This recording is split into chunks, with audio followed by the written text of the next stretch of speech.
Hello Movie Lovers. Wah, ketemu lagi nih ya sama Minchan. Yuk langsung saja kita ke alur ceritanya. Awal film menunjukkan peperangan antara Kaisar Taizong dari dinasti Tang dengan pasukan Goguryeo yang dipimpin Jenderal Yeon. Terlihat pasukan Goguryeo mulai menyerang maju ke depan. Dalam pasukan itu terdapat seorang pemuda yang menjadi kepala unit kadet bernama Samul. Samul dan rekan-rekannya menggempur baris depan pertahanan pasukan dinasti Tang. Kaisar Taizong sempat memuji kehebatan pasukan berkuda lawannya yang membuat baris depan pasukannya keteteran. Di sisi lain, Jenderal Yeon, sang pemimpin Goguryeo, nampak percaya diri atas kehebatan pasukan mereka. Dia tak percaya dengan apa yang telah diramalkan oleh Chen Layang bahwa pasukan Goguryeo akan mengalami kekalahan. Pasukan Goguryeo terus merangsek masuk membantai pasukan dinasti Tang. Hingga akhirnya keadaan berbalik ketika pasukan dinasti Tang yang bersembunyi di balik bukit menyerang pasukan Goguryeo dari arah belakang dan mengepung mereka. Kaisar Taizong pun lantas memerintahkan serangan penuh. Dan benar saja, ramalan Simi sang cenayang, seketika pasukan Goguryeo dibabat habis. Sahabat Samul pun tewas dalam peperangan itu. Setelah perang selesai, Jenderal Yeon mendapat laporan bahwa dari 150.000 pasukannya yang selamat, tak sampai 10.000 orang. Samul terus menggendong sahabatnya hingga ke markas, sampai dia bertemu Jenderal Yeon dan diperintahkan menurunkan sahabatnya karena dia sudah tewas. Malam harinya di markas Kaisar Tang, mereka telah menangkap Simi, si cenayang dari kerajaan Goguryeo. Saat ditangkap, Simi membawa panah dengan 2 busur pusaka Goguryeo, pusaka yang dulu digunakan oleh Jumong, pendiri kerajaan Goguryeo. Simi membawanya sebagai simbol kemenangan. Uniknya, ujung anak panah itu tak terbuat dari besi atau baja, tapi obsidian, yang mana anak panah itu bisa melesat lebih jauh karena bahannya lebih ringan dari besi. Uniknya lagi nih, tak ada seorang pun yang bisa menggunakan busur itu. Kaisar Tang pun gagal ketika mencobanya. Kaisar menanyakan apakah ada penghalang lagi untuk mereka menuju ibu kota. Salah satu anak buahnya mengatakan penghalang itu hanyalah benteng Ansi. Dia memberitahu bahwa benteng Ansi dijaga oleh seseorang komandan bernama Manchun. Mereka mendapatkan informasi dari salah satu pasukan Goguryeo yang ditangkap bahwa komandan Manchun membenci Jenderal Yeon, dan Manchun juga pernah memiliki hubungan khusus dengan si cenayang Simi. Mendengar informasi itu, Kaisar Tang menganggap benteng Ansi bukanlah penghalang yang berat dan merasa tak ada yang bisa menghentikannya. Kaisar lalu memerintahkan pasukannya untuk mengambil alih benteng Ansi dan melanjutkan tujuannya merebut ibu kota. Di sisi lain, terlihat Jenderal Yeon sedang memberikan tugas khusus pada Samul. Komandan Manchun dianggap pengkhianat karena tidak membantu dalam peperangan melawan Kaisar Tang yang mengakibatkan pasukan mereka banyak yang tewas. Dan karena Jomong dan Manchun sama-sama berasal dari Ansi, maka dia diperintahkan menyusup ke benteng Ansi untuk membunuh Komandan Manchun. Jomong bertanya pada jenderal apakah mereka akan membantu penduduk Ansi, karena saat ini pasukan Tang sedang menuju ke sana. Namun sang jenderal malah menjawab, penduduk Ansi juga dianggap pengkhianat karena telah mengikuti Manchun. Meski terlihat sedikit kecewa, namun Samul yang sangat setia pada Jenderal Yeon pun bersumpah akan melaksanakan tugas itu. Keesokan harinya berangkatlah Samul ke Ansi. Dalam perjalanan, dia bertemu dengan 2 orang yang mengaku sebagai prajurit Goguryeo. Kedua prajurit itu mengatakan mereka telah kabur dari perang tempo hari. Ketika tahu Samul akan menuju Ansi, mereka ingin ikut bersamanya karena ingin menebus kesalahan untuk melindungi Ansi dari serangan Kaisar Tang. Dan akhirnya mereka pun berangkat bersama menuju Ansi. Di tengah perjalanan mereka bertemu beberapa penduduk yang sedang kesulitan karena gerobaknya terjebak di lubang. Samul dan kedua prajurit itu pun membantu mereka. Setelah berhasil mengeluarkan gerobak dari kubangan lumpur, Samul meminta petani itu untuk mengantarkannya kepada Komandan Manchun. Namun tanpa diduga, orang yang dibantunya itu adalah sang komandan. Mereka bertiga pun terkejut. Komandan Manchun kemudian memerintahkan Chu, tangan kanannya, memeriksa kuda mereka. Chu melaporkan bahwa mereka tak menemukan kacang panggang di bawah sadel sebagai ransum untuk keadaan darurat. Jadi, Manchun dan Chu langsung mengetahui bahwa kedua prajurit itu adalah mata-mata. Chu langsung menghabisi 2 orang prajurit yang bersama Samul. Namun Samul dibiarkan hidup karena dia mengaku sebagai putra tertua dari suku Alpul. Komandan kemudian menyuruh Chu membawanya ke Ansi. Sesampainya di benteng Ansi, Samul kemudian diintegrasi oleh Komandan Manchun. Manchun curiga lalu bertanya pada Samul sambil mengarahkan panahnya. Kenapa dia yang telah menjadi kodet dan punya masa depan cerah di ibu kota tiba-tiba kembali ke Ansi, padahal telah dikenal sebagai benteng pengkhianat. Samul beralasan kedatangannya ke Ansi karena dikejar oleh musuh dan mengatakan bahwa bagaimanapun Ansi adalah rumahnya, ditambah pasukan Tang yang sedang menuju ke sana untuk menyerang. Maka Samul mengaku tak bisa tinggal diam. Tak lama berselang, datanglah seorang kakek dari suku Alpul yang mengenalkannya. Dia mengatakan Samul adalah anggota terakhir dari suku Alpul. Setelah mendengar itu, Komandan Manchun memberikan kepercayaan pada Samul untuk memegang bendera di sampingnya. Setelah Samul mendapat kepercayaan dari Komandan Manchun, dia merasa itu adalah kesempatan besar untuk mempermudah misinya membunuh sang komandan. Samul kemudian mengikuti Komandan Manchun untuk membunuhnya. Samul mengikutinya hingga ke sebuah rumah. Dari luar, Samul melihat sang komandan memberikan bahan makanan pada seorang keluarga miskin. Pagi harinya, Komandan Manchun membantu para prajurit sedang bekerja memperkuat benteng Ansi. Dari belakang, yang Samul memperhatikan pun merasa heran.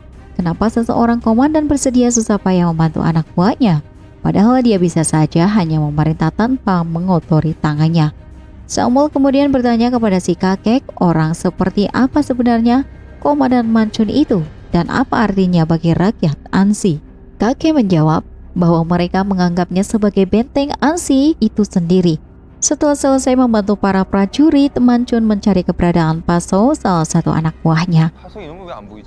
Komandan Manchun kemudian mencari ke rumah Paso.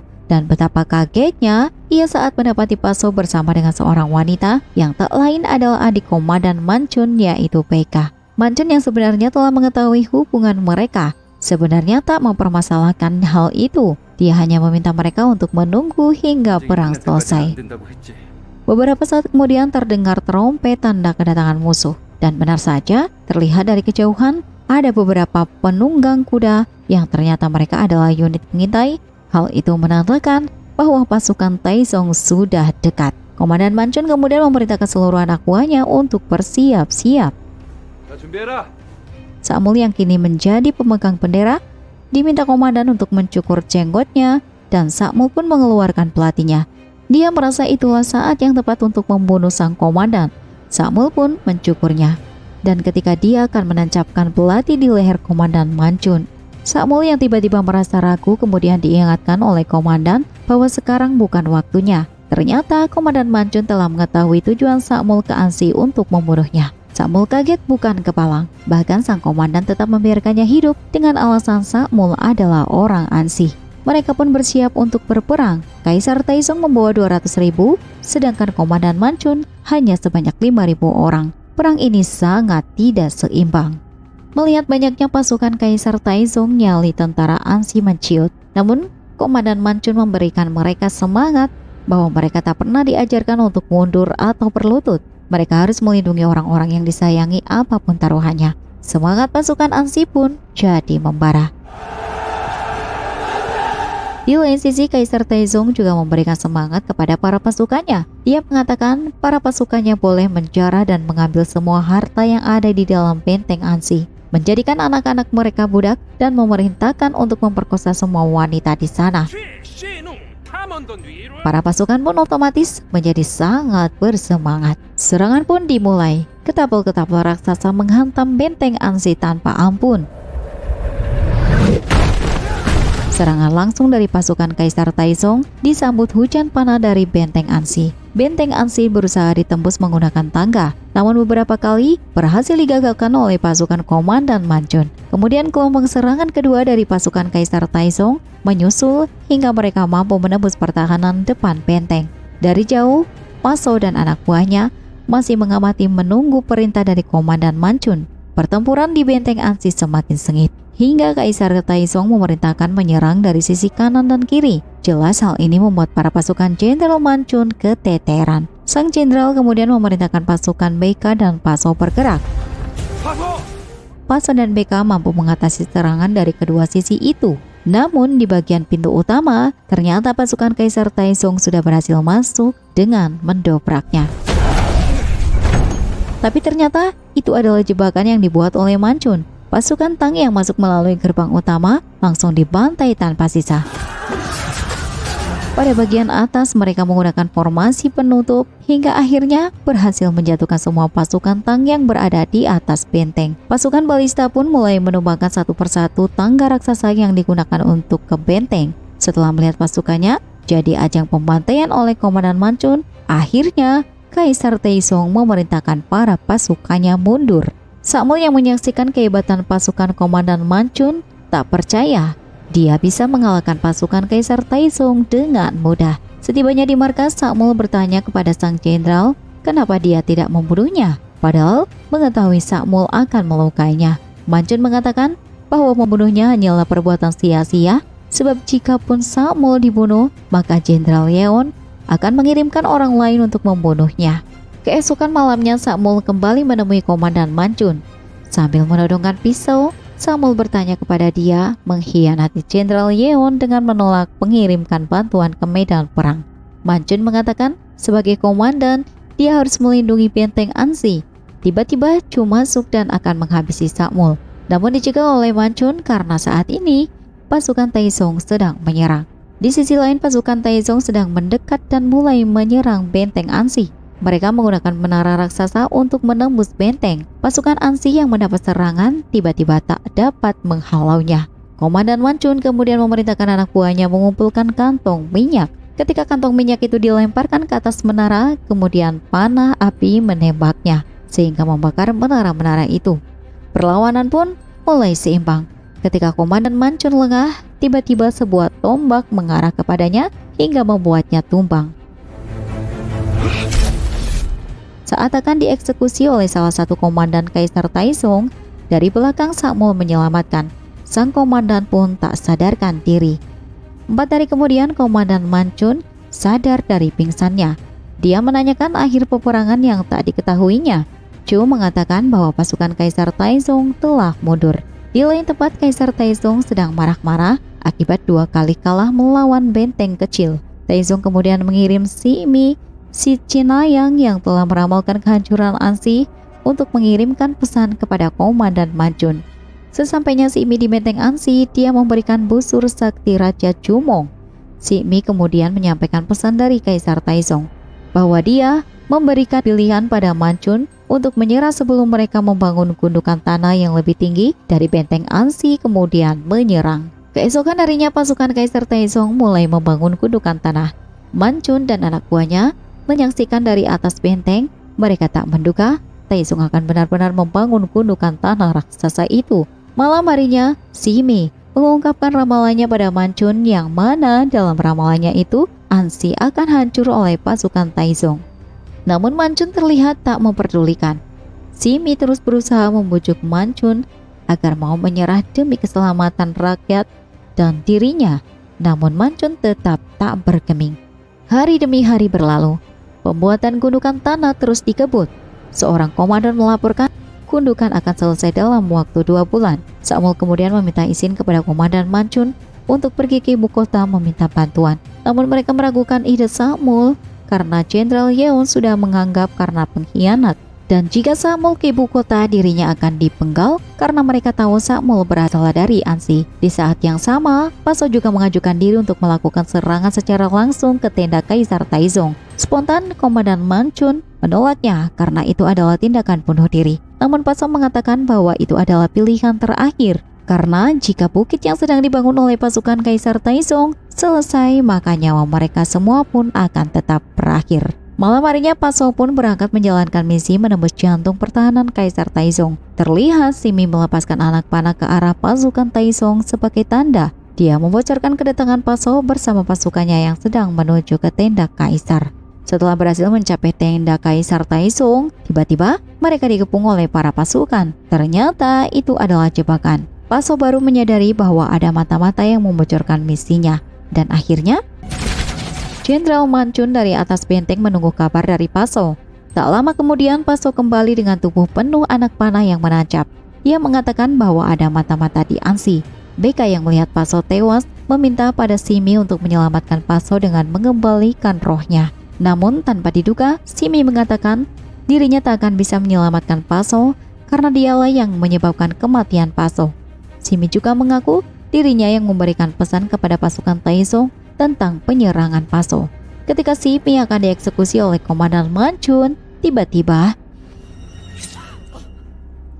pagi harinya Manchun mendapat laporan Beka menuju ke Taizong. Di markas Taizong, Beka sendirian masuk ke sana. Beka ingin membalas kematian kekasihnya, namun sayang usahanya jelas sia-sia. Beka harus tewas di tangan prajurit yang mengeroyoknya. Komandan Manchun semakin terpukul karena di saat bersamaan harus kehilangan 2 orang terdekatnya. Okesin berpindah pada Samuel yang diam-diam nekat menuju ibu kota untuk meminta bantuan dari Jenderal Yeon. Di tengah perjalanan dia beberapa kali dihadang oleh pasukan Taizong. Kembali ke Komandan Manchun yang masih meratapi kematian Pasok dan Beka. Chu berusaha membangkitkan kembali semangat komandan dengan mengatakan dia harus memikirkan mereka yang masih hidup. Sesampainya Samuel di ibu kota, dia langsung mengutarakan niatnya, yaitu meminta bala bantuan untuk membantu benteng Ansi. Tapi tentu saja keinginannya itu membuat sang jenderal sangat marah, karena tujuan Jenderal Yeon mengirimkannya ke Ansi bukan untuk bergabung dengan mereka, tapi untuk membunuh Komandan Manchun. Namun Samuel terus memohon pada Jenderal Yeon, meskipun pedang sang jenderal siap menebas lehernya. Kembali ke Ansi, ketika Manchun sedang memperhatikan gundukan tanah yang sedang dibangun, tanpa sengaja dia melihat beberapa anak kecil sedang bermain tanah. Dari sana, Manchun mendapatkan ide untuk membuat lubang di bawah gundukan, agar gundukan pasukan Taizong amblas atau roboh. Manchun kemudian mengumpulkan para penambang untuk mengerjakan idenya itu. Manchun pun mempercayakan pekerjaan itu pada Wu Dei. Pembuatan terowongan pun dimulai. Singkat cerita, ketika penggalian terowongan hampir selesai, hujan pun turun. Hal itu membuat seluruh terowongan akan basah dan terisi air, hingga membuat mereka tak bisa membakar tiangnya untuk merobohkan bukit. Padahal bukit buatan tentara Taizong sudah selesai 100%. Wu Dei kemudian mengusulkan kepada Komandan Manchun bahwa mereka akan menebang tiang-tiang yang ada di dalam terowongan agar bisa merobohkan bukit. Ide Wu Dei itu artinya mereka akan mengorbankan dirinya terjebak dan tertimbun di dalam untuk merobohkan bukit. Di dalam terowongan, para penambang kemudian mulai menebang tiang, sementara pasukan Kaisar Taizong sudah memulai penyerangannya. Dari atas bukit mereka mendorong jembatan yang menghubungkan bukit ke benteng Ansi. Pasukan Taizong pun mulai merangsek masuk. Namun ketika mereka mulai menyeberang, tiba-tiba bukit gundukan mereka seketika amblas dan menelan pasukan tentara Taizong. Kaisar Taizong hanya tercengang melihat kejadian yang menimpa prajuritnya. Komandan Manchun kemudian memerintahkan tentaranya mengambil alih bukit gundukan. Pertempurannya pun terjadi hingga akhirnya pasukan Ansi menguasai tanah gundukan yang dibangun oleh Taizong. Kaisar Taizong tak menyerah sampai di situ saja. Dia memerintahkan seluruh pasukannya menyerang Ansi demi merebut kembali gundukan tanah dan menghancurkan benteng Ansi. Posisi Komandan Manchun dan pasukannya yang cukup menguntungkan, mampu menahan serangan dari ratusan ribu tentara Taizong. Mereka menghujani panah dan membakar prajurit yang baik ke atas dengan roda api. Peperangan terjadi hingga malam hari bahkan berhari-hari. Namun pasukan Taizong seperti tak ada habisnya. Hingga sampai pasukan Ansi kehabisan persediaan anak panah, namun tentara Taizong masih sangat banyak. Manchun kemudian meminta busur sakti Kaisar Chumong. Manchun kemudian mengarahkan busur itu ke arah Kaisar Taizong. Padahal sebelumnya tak ada orang yang bisa menggunakan busur itu kecuali Kaisar Chumong. Tanpa diduga, ternyata Manchun mampu menariknya. Busur itu pun melesat dan tepat mengenai mata Kaisar Taizong. Tak lama kemudian pasukan bantuan Goguryeo datang. Kaisar Taizong akhirnya mengakui kesalahannya dan memerintahkan pasukannya mundur. Samuel berhasil membujuk Jenderal Yeon untuk membantu Ansi melawan Taizong. 3 tahun kemudian setelah perang, Kaisar Taizong tewas akibat lukanya. Dia memerintahkan jangan pernah menyerang Goguryeo lagi. Di akhir film, Samuel memutuskan untuk meninggalkan Ansi dan melanjutkan sekolah militernya di ibu kota.